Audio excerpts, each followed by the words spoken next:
Who said there are no fun things to do when the cold begins?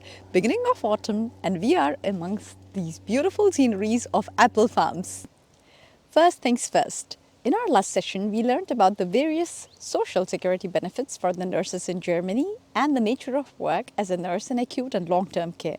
Today, we will cover 2 points. One, continue from part 2 about the nursing education system in Germany and the tasks which the nurses perform on a day-to-day basis.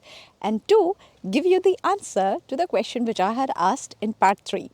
If you do not know what I'm talking about, please go back to those videos and review them for a better continuity. With the nursing education system that you have in India, it is good to understand what your future colleagues, your German nurses, have learned in their education so that you are better able to understand their skills and competencies and have great things to discuss during your lunch and coffee break.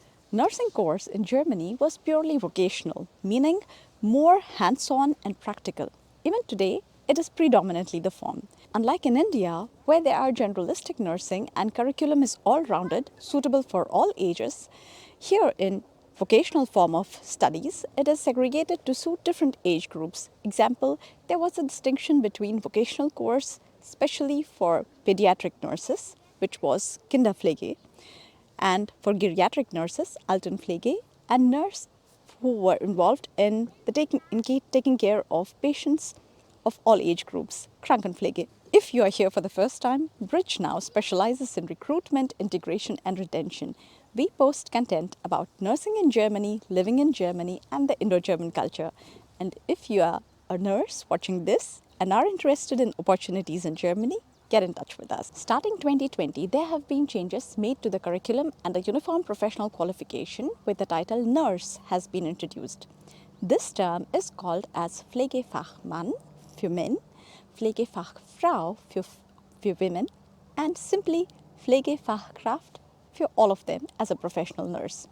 This term replaces the 3 previously professional titles of pediatric nurse, patient care nurse, and geriatric nurse.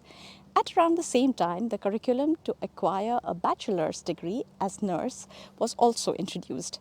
And the first graduates of the nursing have passed out the last year, 2023. That doesn't mean that the specializations do not exist. They do, but are not offered in a very wide spectrum. Things are changing now with the new Pflegekompetenzgesetz, the nursing competence law that will make nursing even more attractive in Germany. We had created a detailed video on the same. The link will be provided again in the description. Please do watch it. That was about the nursing education system in Germany. Now, moving on to the tasks that you as a nurse are required to perform on a day-to-day basis. First and foremost, basic nursing activities have a high priority in either acute care or long-term care. Personal hygiene, nutrition, mobility, preventive measures, prophylaxis, independence, and so promoting independence are exclusively carried out by all the nurses, irrespective if it is an assistant nurse or an in-charge nurse, and form the largest part of the work. So, unlike in India, where there is a functional distinction of activities, it doesn't exist here. In addition, depending upon the department and the facility where you are placed, the activities could involve planning and evaluation of individual care needs, designing and control of the care process, performing care and documenting the measures applied. Now you may know why German is so important. Evaluation of needs and promoting performance of preventive and health promoting measures, catering to rehabilitation concepts in the event of cognitive impairment, initiation of immediate life-saving measures until the doctors arrive, or in case of crisis or disaster, counseling and supporting the people in need of care with their social caregivers. Hence, spoken German is even more important. I'm sure you're still waiting for the answer to the question which I had asked in part 3, right? Here it is.